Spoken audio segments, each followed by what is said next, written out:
মধুসূদন পড়াশুনো কেমন করছে কালাচাঁদ বাবু? আগে মধুসূদন অত্যন্ত দুষ্টু বটে, কিন্তু পড়াশোনায় খুব মজবুত। কখনো একবার বই দুবার বলে দিতে হয় না। যেটি আমি একবার পড়িয়ে দিয়েছি সেটি কখনো বলে না। বটে? তা আমি আজ একবার পরীক্ষা করে দেখব। তা দেখুন না।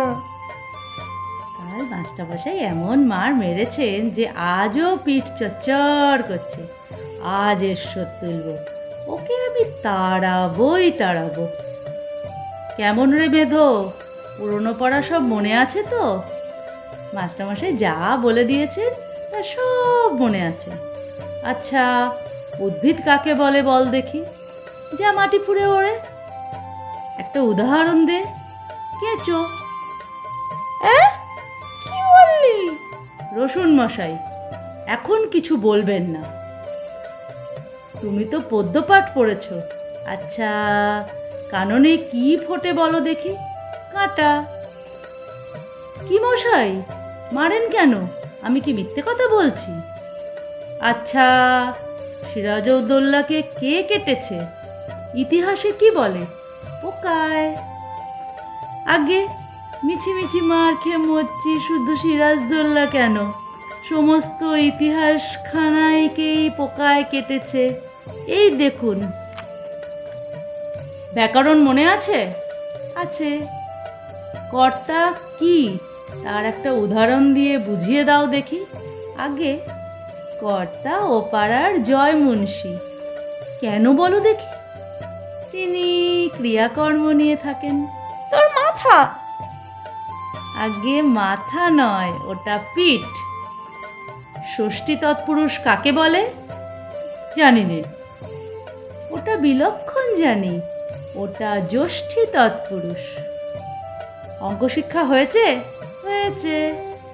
আচ্ছা, তোমাকে 6:30 সন্দেশ দিয়ে বলে দেওয়া হয়েছে যে 5 মিনিটে সন্দেশ খেয়ে যতটা সন্দেশ বাকি থাকবে তোমার ছোট ভাইকে দিতে হবে।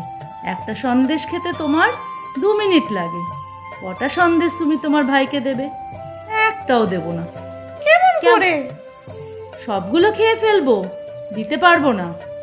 আচ্ছা, একটা বটগাছ যদি প্রত্যহ সিকিঞ্চি করে উঁচু হয়, তবে যে বট বৈশাখে মাসের পয়লা 10 ইঞ্চি ছিল, ফিরে বৈশাখ মাসের পয়লা সে কতটা উঁচু হবে? যদি সে গাছ বেঁকে যায় তাহলে ঠিক বলতে পারিনি। যদি বরাবর সিধে ওঠে তাহলে মেপে দেখলেই ঠাওর হবে। আর যদি ইতিমধ্যে শুকিয়ে যায় তাহলে তো কথাই নেই। মার না খেলে তোমার বুদ্ধি খোলে না। লক্ষ্মী ছাড়া মেরে তোমার পিঠ লাল করব, তবে তুমি সিধে হবে। আগে মারের চোটে খুব সিধে জিনিসও বেঁকে যায়। কালাচাঁদ বাবু, ওটা আপনার ভ্রম।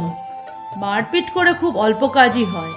কথা আছে, গাধাকে পিটলে ঘোড়া হয় না, কিন্তু অনেক সময় ঘোড়াকে পিটলে গাধা হয়ে যায়। অধিকাংশ ছেলে শিখতে পারে, কিন্তু অধিকাংশ মাস্টারমশাই শেখাতে পারে না। কিন্তু মার খেয়ে মরে ছেলেটাই।